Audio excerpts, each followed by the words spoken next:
Vou chamar o Igor Pantoja, que é assessor de mobilização da Rede Nossa São Paulo, a rede que conversa com a gente hoje sobre áreas desflorestadas no Brasil.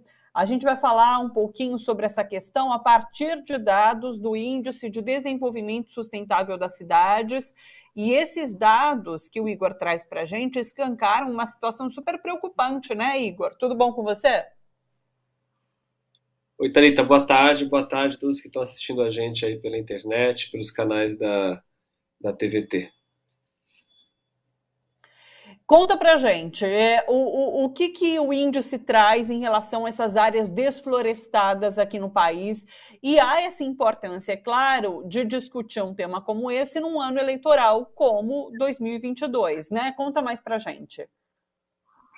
Exatamente, a gente tem visto aí entrevistas, né, com candidatos à presidência, a gente tem visto esse tema do desmatamento, né, do desflorestamento, como se diz do ponto de vista mais técnico, o desflorestamento da Amazônia aparecendo como um destaque negativo do Brasil aí, né, mais uma vez, pelos dados recentes que saíram de organizações que atuam nesse mapeamento. Então a gente fez uma análise do nosso índice de desenvolvimento sustentável das cidades, que usa esses dados, né, produzidos pelo MapBiomas, pelo CEEG, que é o sistema que monitora as emissões de gases do efeito estufa, e fazendo uma análise das cidades da Amazônia, especificamente em relação ao desmatamento, a gente vê que tem cidades, né, com praticamente 10% da sua área desflorestada. Então, você pega a área total e você identifica quanto daquela área foi desmatada, e algumas cidades, não são poucas, né, são 949 cidades do Brasil, dentro de um universo de 5.500, ou seja, cerca de 20% das cidades brasileiras, tem mais de 10% do seu território desflorestado, né? Isso é um dado bastante impactante. A gente já tinha essa análise, né, da região amazônica como um todo em relação ao desmatamento, que tem tido as suas piores médias históricas aí nos anos recentes, principalmente no ano passado e nesse. Mas, quando a gente olha para o Brasil como um todo, a gente vê que é um problema mais grave ainda, na verdade, né? Não só na Amazônia, mas de quase 20% dos municípios brasileiros que tem esse limiar aí muito alto de áreas desflorestadas. Na Amazônia, esses 30%, né, 29% desses municípios que eu mencionei, desses 949 do Brasil, 29% deles estão na Amazônia Legal, o que é uma discrepância muito grande, porque a Amazônia Legal tem cerca de 10% dos municípios brasileiros, né? E não deveria ter 30% daqueles que têm a taxa de desflorestamento mais alta. E se a gente pensa que a quantidade de áreas verdes que os municípios da Amazônia têm em relação a outros municípios, a gente vê que a quantidade de áreas desflorestadas tende a ser muito maior, né, proporcionalmente até aos municípios mais urbanos, como a gente conhece. Então é enfim, uma leitura que a gente está tentando agregar nessa discussão em relação às áreas desflorestadas e ao aumento desses percentuais nos anos recentes. Ô Igor, e como os municípios podem trabalhar a partir de dados como esses? Como pode puxar essa discussão em relação ao desflorestamento ou ao contrário, né, ao reflorestamento, à preocupação com áreas verdes? Como isso pode acontecer a nível municipal?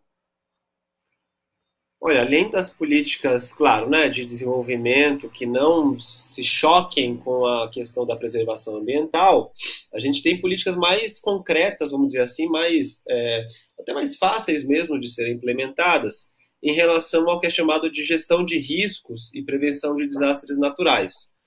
Então, isso é um dos elementos que a gente analisou também na composição desse índice, e 75% dos municípios da Amazônia Legal não possuem, né, ou possuem somente um nível muito incipiente de políticas e estratégias de gestão de riscos.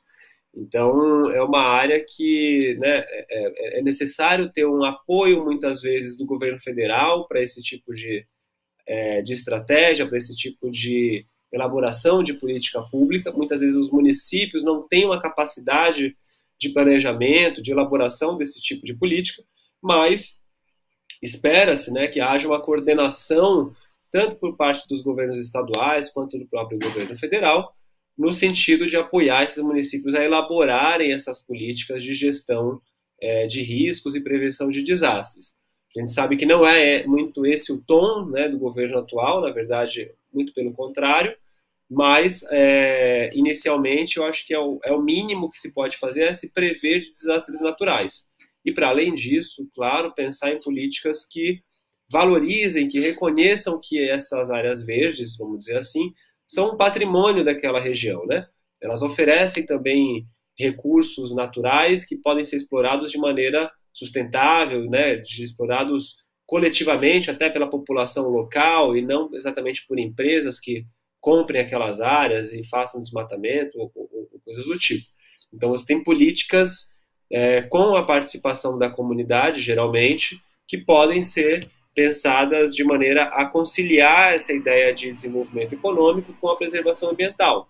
Então, sempre essa linha que é a mais recomendada, né, nas políticas públicas, mas que, às vezes, as pessoas de fora dessas regiões que acabam dando a linha ali das políticas naqueles locais e não estão muito comprometidas com a preservação dos recursos, e sim com a obtenção, às vezes, de dinheiro, de favores políticos, enfim, né?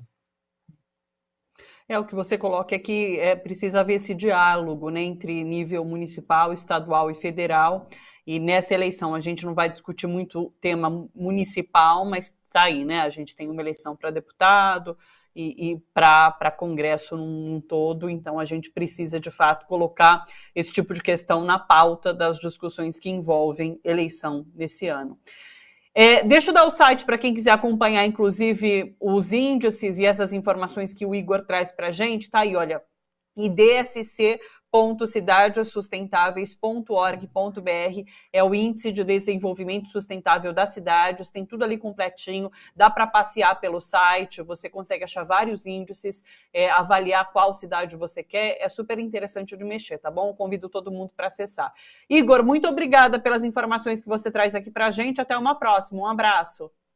Obrigado, Thalita, um abraço, até a próxima.